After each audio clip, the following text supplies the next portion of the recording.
Hello students. आज जो हम टॉपिक कवर करने वाले हैं वो है नेशनल इनकम। अच्छा, नेशनल इनकम जो है ये मैक्रो इकोनॉमिक्स का टॉपिक है। एंड मैक्रो इकोनॉमिक्स का मतलब क्या होता है? बड़े लेवल पे। मैक्रो का मतलब होता है बड़े लेवल पे, economics is activities, economic activities.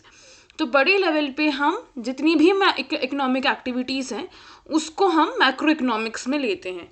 अभी बड़ी एक्टिविटीज़ कौन सी हो जाती हैं? आउटपुट हो गया, एम्प्लॉयमेंट हो गया, ग्रोथ की जो बात करते हैं, यानी कि हम पूरे देश की बात कर रहे हैं। जो बड़े लेवल पे हम एक देश की बात कर रहे हैं कि एक देश में आउटपुट कितना निकला, उसका एम्प्लॉयमेंट कैसे हुआ, कितने लोगों को एम्प्लॉयमेंट मिला, वहाँ के लोगों में इनकम डिस्ट्रीब्यूशन कैसा है, वहाँ के लोग कितने लोग हैं जो गरीबी रेखा के ऊपर हैं, कितने लोग हैं जो गरीबी रेखा के नीचे हैं।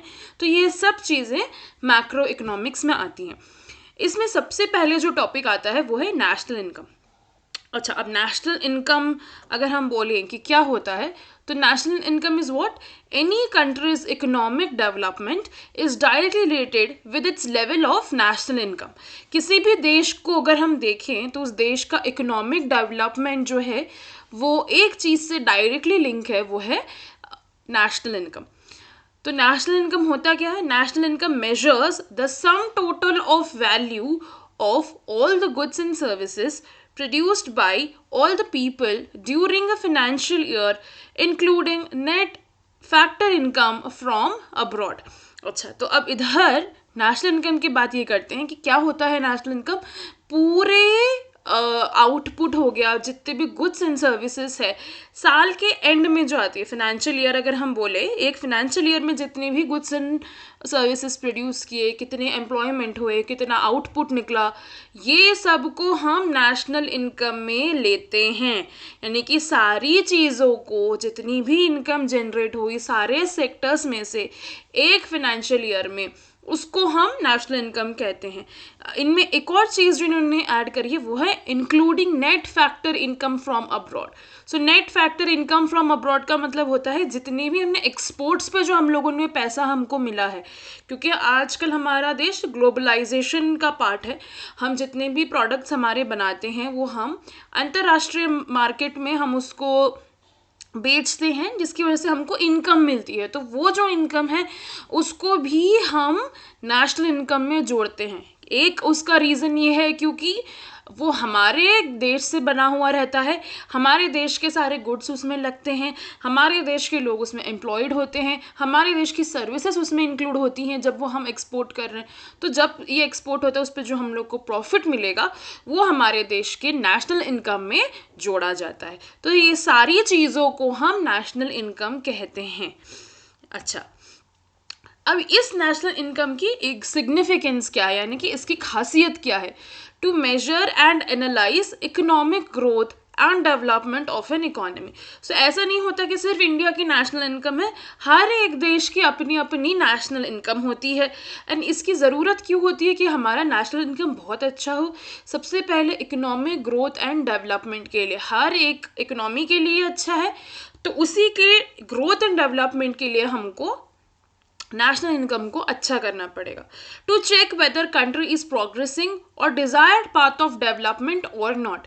ये देखने के लिए जैसे हमारे पॉलिसी मेकर्स जो बैठे हैं, जो अच्छी अच्छी पॉलिसीज़ बना रहे हैं, चाहे वो वित्त मंत्री हो, चाहे वो प्रधानमंत्री हो, चाहे वो एजुकेशन मिनिस्टर हो, तो इन सब में चीज़ क्या आ जाती है कि इनको डेवलपमेंट करने के लिए कुछ पॉलिसीज़ बनाते हैं।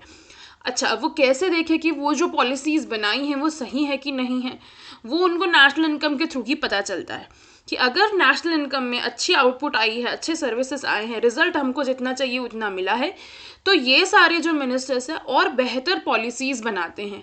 अगर हमको नेशनल इनकम जितनी डिज़ायर्ड थी, जितना हम लोग सोच के गए थे, उतनी हमको नहीं मिली, तो ये सारे पैसे, ये सारा जो पॉलिसीज़ होती हैं, जितने पैसे वो उस बजट में एलोकेट करते हैं उन चीज़ों के लिए, उन सब सेक्टर्स के लिए, वो सब वो चेंज कर सकते हैं कि हम इसको कैसे बेहतर के लिए यूज़ करें। तो नेशनल इनकम सिर्फ इकोनॉमिक ग्रोथ एंड डेवलपमेंट के लिए नहीं होता है, वो पॉलिसी मेकिंग के लिए भी उतना ही ज़रूरी होता है। To know contribution of different sectors of economy in national income। जैसे मैंने बोला कि नेशनल इनकम का मतलब क्या हुआ, सारे जो सेक्टर्स हैं हमारे उसके साल के एंड में, एक फाइनेंशियल ईयर के एंड में हम लोग जो देखते हैं कितना कंट्रीब्यूशन हर एक सेक्टर ने दिया है।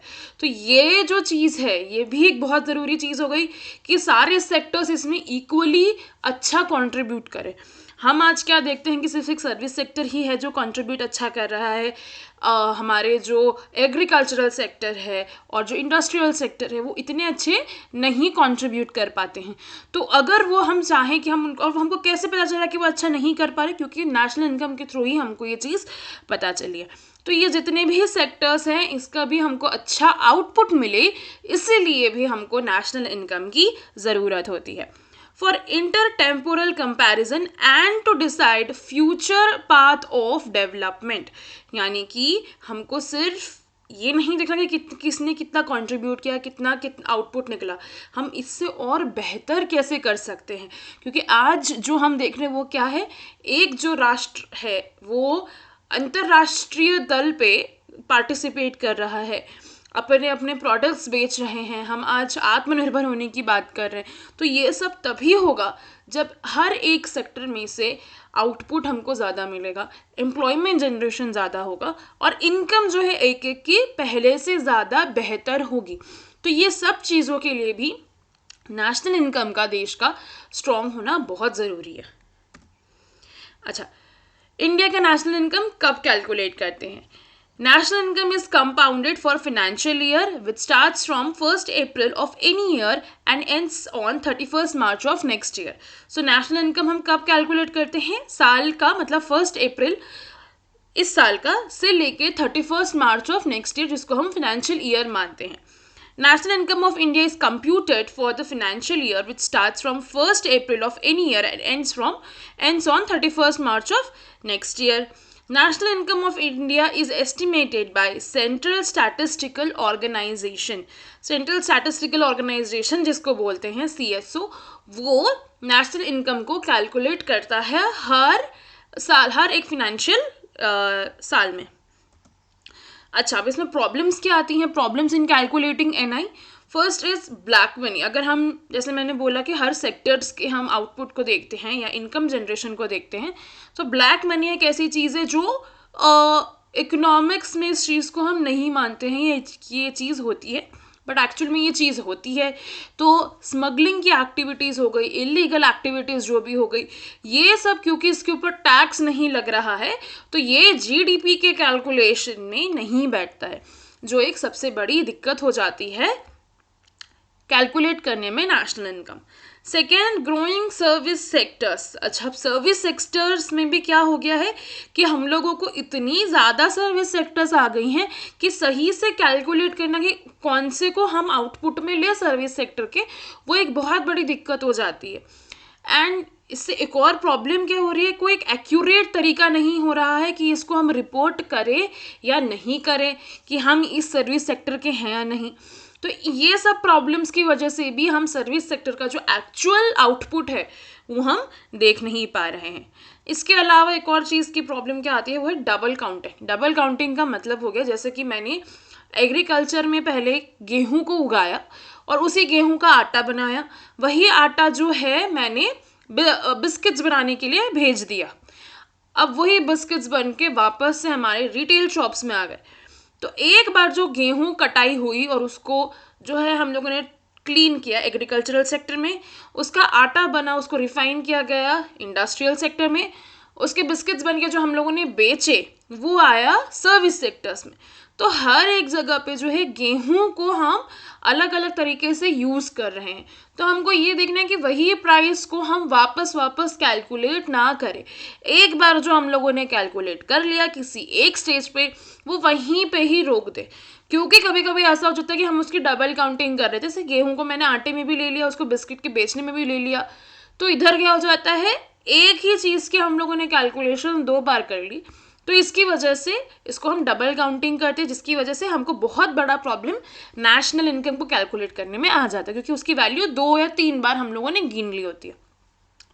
और जो आखिरी पॉइंट है वो है नॉन मोनेटाइजेशन, यानी कि कुछ चीज़ों को, स्पेशली क्या होता है कि रूरल एरियाज़ में वो लोग जो रूरल के एक्टिविटीज़ होती हैं एग्रो बेस्ड यूजुअली होती है, तो कुछ चीज़ें वो ऐसे बनाते हैं जिसका सही तरीके से उसको पैसे नहीं मिलते हैं जब वो बेचते हैं, या उसकी प्राइसिंग सही से वो कोट नहीं करते हैं, जिसकी वजह से क्या हो जाता है, उस प्रोडक्ट को बनाने के लिए जो पैसे लगे या जो पैसे देने चाहिए थे या पैसे उनको जो मिलने चाहिए थे वो सही से उनके पास आते नहीं हैं, जिसकी वजह से कैलकुलेशन ऑफ एनआई में यानी कि नेशनल इनकम में दिक्कत आती है।